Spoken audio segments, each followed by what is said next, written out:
Cada día sale algo nuevo sobre el caso Pablo Lyle y ahora, se han revelado las últimas palabras que supuestamente le dijo Juan Ricardo Hernández al actor segundos antes de morir.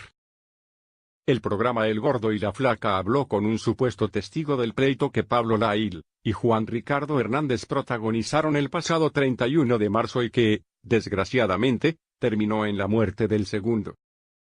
De acuerdo con el show de Univisión, se trata de una persona que vio y escuchó la escena del incidente en el momento justo en que el actor mexicano golpeó al hombre de la tercera edad de origen cubano.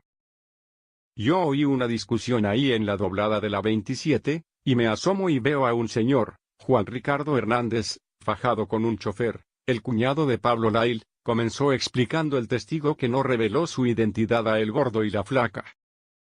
Y después es cuando veo que el señor, Juan Ricardo Hernández, se va, regresa a su carro y veo que este muchacho, Pablo Lyle, corre a donde está este señor, y le mete 2 piñazos y cae el señor y se fuga, agregó el hombre. Según el testigo, sí alcanzó a escuchar las últimas palabras que le dijo Juan Ricardo Hernández a Pablo Lyle antes de morir. Se puso bien defensa y le dijo: espérate, no me vayas a dar, dijo el testigo. Fue entonces cuando Juan Ricardo Hernández violentamente tocó el piso, de espaldas, cayó parado, él se durmió parado y cayó de espaldas y ahí se quedó, dio un tremendo golpe con toda la cabeza. El hombre no solo reveló las últimas palabras de Juan Ricardo Hernández, pues además destapó que supuestamente no fue un solo puñetazo el que Pablo Lyle le dio, sino 2 golpes que lo mandaron directo al piso. Precisamente, eso abrió la polémica entre los usuarios de las redes sociales. El testigo dice 2 piñazos. Solo yo vi un piñazo. ¿Cómo está esto? Que alguien me explique, pidió un usuario de YouTube.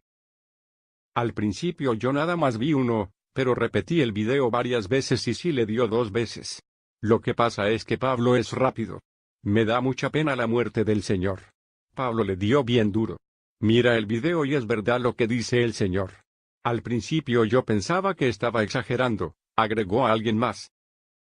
Fue un piñazo, tampoco le pongan de más. Por eso este tipo de testimonios no resultan creíbles. El resto de lo que dijo el muchacho es lo que hemos visto en el video, aclaró otro usuario. A lo que alguien más respondió: el primer golpe fue con la mano izquierda y enseguida con la derecha. Mientras que otro puso en tela de juicio la versión del entrevistado: qué mentiroso el testigo, si el señor no tuvo tiempo ni de hablar, fue muy rápido y con el ruido de los carros ni se escucha bien y estaba algo retirado, lo van a encarcelar a él por mentiroso. Pablo Lyle declarará inocente en la corte. El abogado del actor asegura que su cliente actuó conforme a sus derechos, y que no fue él quien inició la violencia. El abogado de Pablo Lyle, Bruce Acheler, aseguró que su cliente ha mostrado disposición ante el proceso legal que enfrenta luego de haber golpeado a un hombre en Miami, y este perdiera la vida y que pese a que el pronóstico para su cliente no es favorable, él actuó dentro de sus derechos y no fue quien comenzó la violencia. La Estado lo culpará de algo y nosotros diremos que no es culpable, afirmó el abogado, quien comentó que el actor se encuentra muy triste y lamenta que una persona haya muerto. Va rumbo a México, tenía su boleto de avión, pero cuando se enteró de que la policía quería hablar con él, por decisión propia eligió no abordar el vuelo. Él mismo habló con la policía cuando supo que querían contactarlo para hablar, aseguró en una entrevista telefónica con Ventaneando.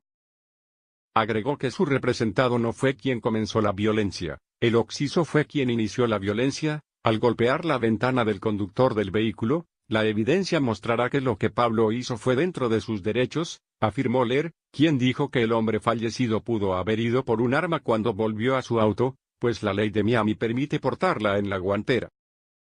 Asimismo, el representante legal de Lyle detalló quiénes viajaban con Pablo durante el incidente. Conducía el cuñado de Pablo, él iba como copiloto y en la parte trasera viajaba la esposa de Pablo, su sobrino y sus 2 hijos, o sea que había 3 niños en el auto, uno de 4, 6 y 8 años, respectivamente, dijo.